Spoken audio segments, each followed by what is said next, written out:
Welcome back, everyone, to the John Carter series by Edgar Rice Burroughs. This is A Princess of Mars, Chapter 8, A Fair Captive from the Sky.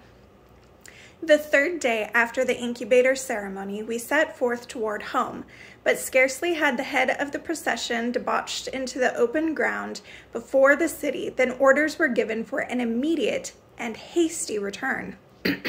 As though trained for years in this particular evolution, the green Martians melted like mist into the spacious doorways of the nearby buildings until, in less than 3 minutes, the entire cavalcade of chariots, mastodons, and mounted warriors was nowhere to be seen.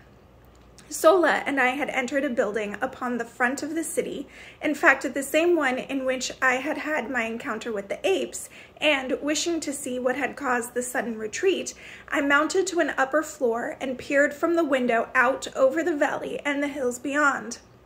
And there I saw the cause of their sudden scurrying to cover. A huge craft, long, low, and gray-painted, swung slowly over the crest of the nearest hill.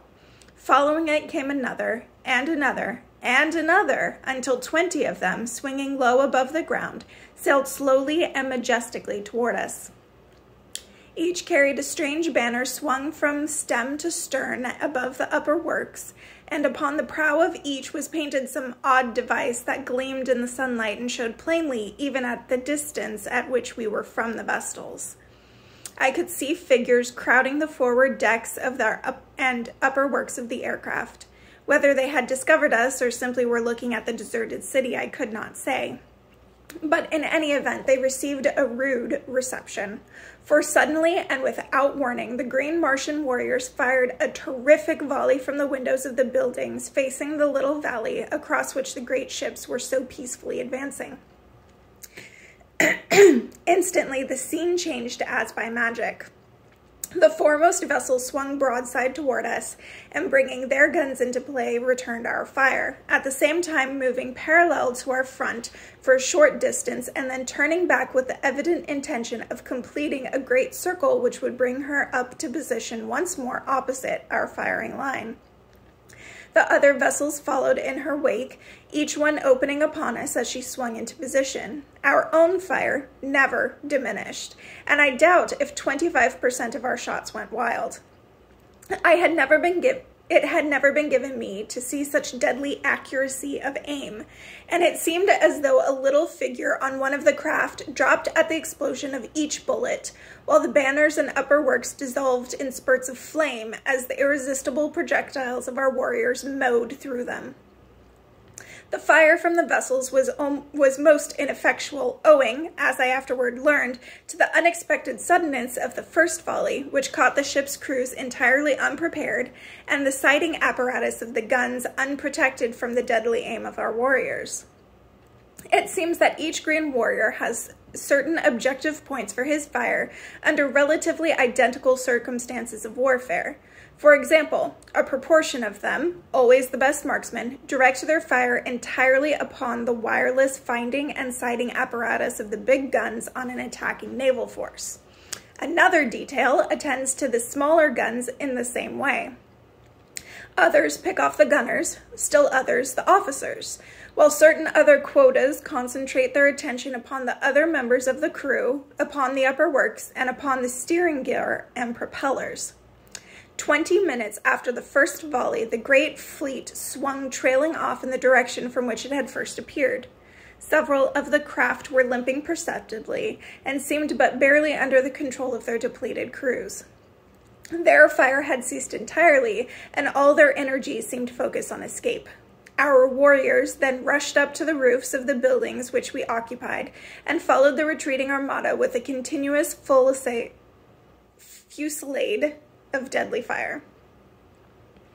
One by one, however, the ships managed to dip below the crests of the outlying hills until only one barely moving craft was in sight. This had received the brunt of our fire and seemed to be entirely unmanned, as not a moving figure was visible upon her decks. Slowly she swung from her course, circling back toward us in an erratic and pitiful manner. Instantly, the warriors ceased firing, for it was quite apparent that the vessel was entirely helpless, and, far from being in a position to inflict harm upon us, she could not even control herself sufficiently to escape. As she neared the city, warriors rushed out upon the plain to meet her, but it was evident that she was still too high for them to hope to reach her decks. From my vantage point in the window, I could see the bodies of her crew strewn about, although I could not make out what manner of creatures they might be. Not a sign of life was manifest upon her as she drifted slowly with the light breeze in a southeasterly direction. She was drifting some 50 feet above the ground, followed by all but some 100 of the warriors who had been ordered back to the roofs to cover the possibility of a return of the fleet or of reinforcements. It soon became evident that she would strike the face of the buildings about a mile south of our position, and as I watched the progress of the chase, I saw a number of the warriors gallop ahead, dismount, and enter the building she seemed destined to touch. As the craft neared the building and just before she struck, the Martian warriors swarmed upon her from the windows, and with their great spears eased the shock of the collision, and in a few moments they had thrown out grappling hooks, and the big boat was being hauled to ground by their fellows below. Sorry, distracted. After making her fast, they swarmed the sides and searched the vessel from stem to stern. I could see them examining the dead sailors, evidently for signs of life, and presently a party of them appeared from below, dragging a little figure among them. The creature was considerably less than half as tall as the green Martian warriors, and from my balcony I could see that it walked erect upon two legs, and surmised that it was some new and strange Martian monstrosity with which I had not as yet become acquainted. They removed their prisoner to the ground, and then commenced a systematic rifling of the vessel. This operation required several hours, during which time a number of the chariots were requisitioned to transport the loot, which consisted in arms, ammunition, silks, furs, jewels, strangely carved stone vessels, and a quantity of solid foods and liquids, including many casks of water, the first I had seen since my advent upon Mars. After the last load had been removed, the warriors made lines fast to the craft and towed her far out into the valley in a southwesterly direction. A few of them then boarded her and were busily engaged in what appeared, from my distant position, as the emptying of the contents of various carboys upon the dead bodies of the sailors and over the decks and works of the vessel. This operation concluded, they hastily clambered over her sides, sliding down the guy ropes to the ground. The last warrior to leave the deck turned and threw something back upon the vessel, waiting an instant to note the outcome of his act. As a faint spurt of flame rose from the point where the missile struck, he swung over the side and was quickly upon the ground. Scarcely had he alighted than the guy ropes were simultaneously released, and the great warship, lighted by the removal of the loot, soared majestically into the air, her decks and upper works a mass of roaring flames. Slowly she drifted to the southeast, rising higher and higher as the flames ate away her wooden parts and diminished the weight upon her.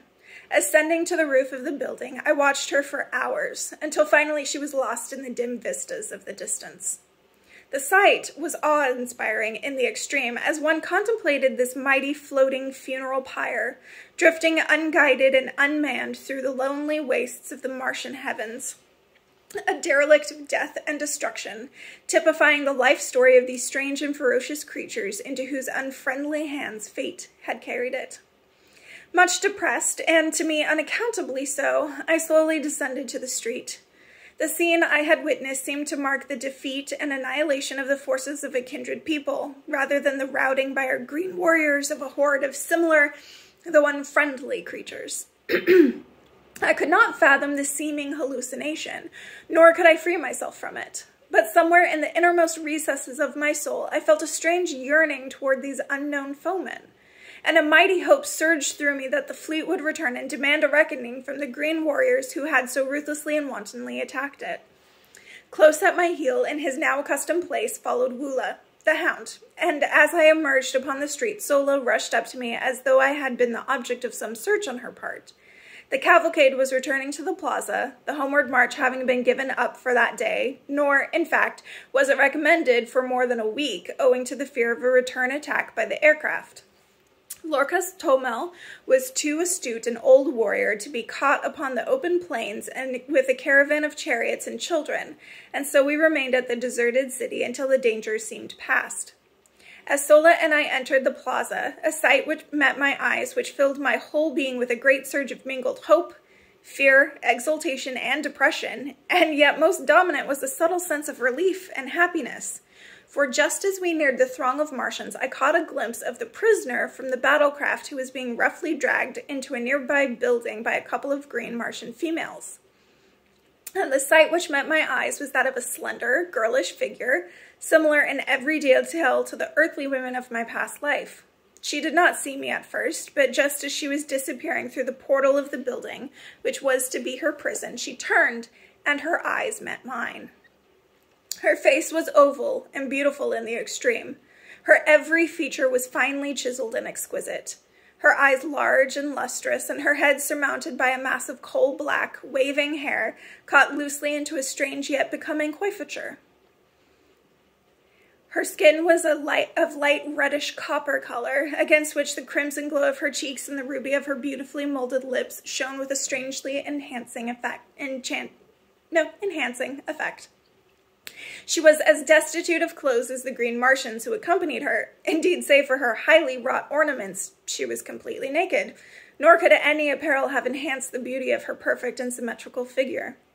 As her gaze rested on me, her eyes opened wide in astonishment, and she made a little sign with her free hand, a sign which I did not, of course, understand. Just a moment we gazed upon each other, and then the look of hope and renewed courage which had glorified her face as she discovered me faded into one of utter dejection mingled with loathing and contempt. I realized I had not answered her signal, and ignorant as I was of Martian customs, I intuitively felt that she had made an appeal for my succor and protection which my unfortunate ignorance had prevented me from answering. And then she was dragged out of my sight into the depths of the deserted edifice. Well, now we get to learn about the other Martians, the more humanoid Martians, you might say. One's closer to John Carter. She does sound gorgeous. I'm not gonna lie. I mean, like, long, flowing black hair, beautiful oval face, gorgeous eyes. Like, I'm sure she's a smoke show, but also, like, dude, get a grip. I'll see you later.